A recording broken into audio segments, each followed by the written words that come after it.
Hello! Hello! What's up mga kabutol? Once again, welcome to my channel, YouTube channel, Manay Putol Vlog. Ngayong araw na to, may nais akong ihandog naman na video sa inyo. Mga kabutol, nais kong talakayin sa araw na to tungkol sa kalagahan ng ticket ng mga pasaherong mananakay, ang ating mga public passenger, sa gaya ng modern jeepney or bus o kahit anumang pampublikong sasakyan na nag-issue ng ticket sa mananakay. Pakita ko sa inyo mga kaputol ang ticket na sinasabi ko. Ito siya, mga kaputol. Kung napapansin nyo, ayan, may mga numero yan, may mga number yan. Ngayon ipapaliwanag ko sa inyo kung ano ang kaligahan ng ticket na yan sa pasahero.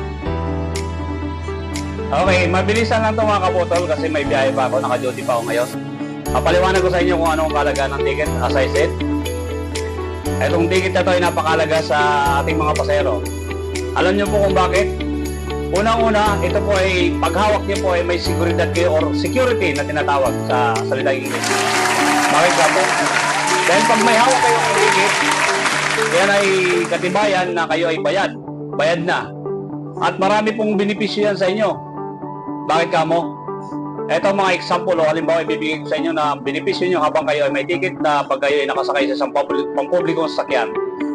Ano mang mangyari sa sasakyan habang kayo ay nasa biyahe, wag naman sana nakulod, kayo po ay covered ng insurance ng company na kung ano man ang sinasakyan nyo.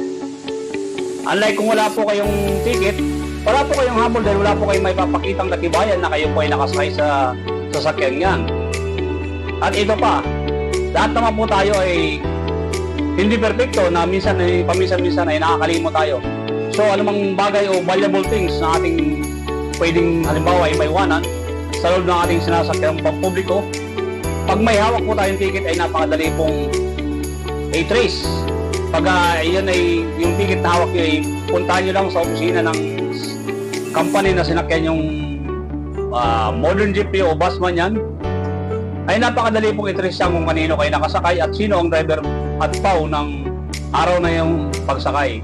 Dahil nga po sa sinasabi ko kaninang may number yung ticket, yan pong number yan ay naka-encode po yan sa computer ng opisina. Kaya bago po yan lumabas ng garahe, ay recorded na po lahat yan. Kaya napakadali na lang pong i-trace sa computer kung sino po ang PAW ng inyong sinakyan. Kaya madali nyo pong mag-claim kung ano man bagay ang inyong nais na hanapin o kunin o madaling mabalik sa inyo kung kayo po ay may naiwanan. Kaya nakikiusap po ako sa inyo mga mahal na kaputol, mga kaputol kung minamahal na pasahero. Bago po kayo magbayad sa sinumang konduktor na inyong pong masakyan, wag niyo pong makalimutang humingi ng ticket dahil napakalaga po sa inyo yan. At the same time, security din po yan ng konduktor dahil hindi na po mahuhuli ang konduktor o PAW ng tinatawag ng collecting fare o without issuing ticket. Ay napakalaki pong perwisyo yan sa konduktor. Bakit kamo? Pag sila po ay nahuli ng inspector na may pasahero walang ticket pero nakuha ang bayad, ay may kaukulang po silang suspension na matatanggap. Pinaka-minimum po niya na 1 linggo. Kawawa naman kung pamilyado 1 linggo hindi makapagtrabaho. Kaya sa mga mga pasahero, pakiusap lang din po, wag niyo po talaga kakalimutan maghingi ng ticket bago po kayo magbayad. At pag nabigyan na po kayo ng ticket, pakiingatan po ang ticket, wag niyo pong ilalagay kung saan. Dahil pag nandiyan na po ang inspector, hahanapin niyo pa, baka ma-misplace niyo. Panibagong problema po yan, mahirap, dagdag abala po.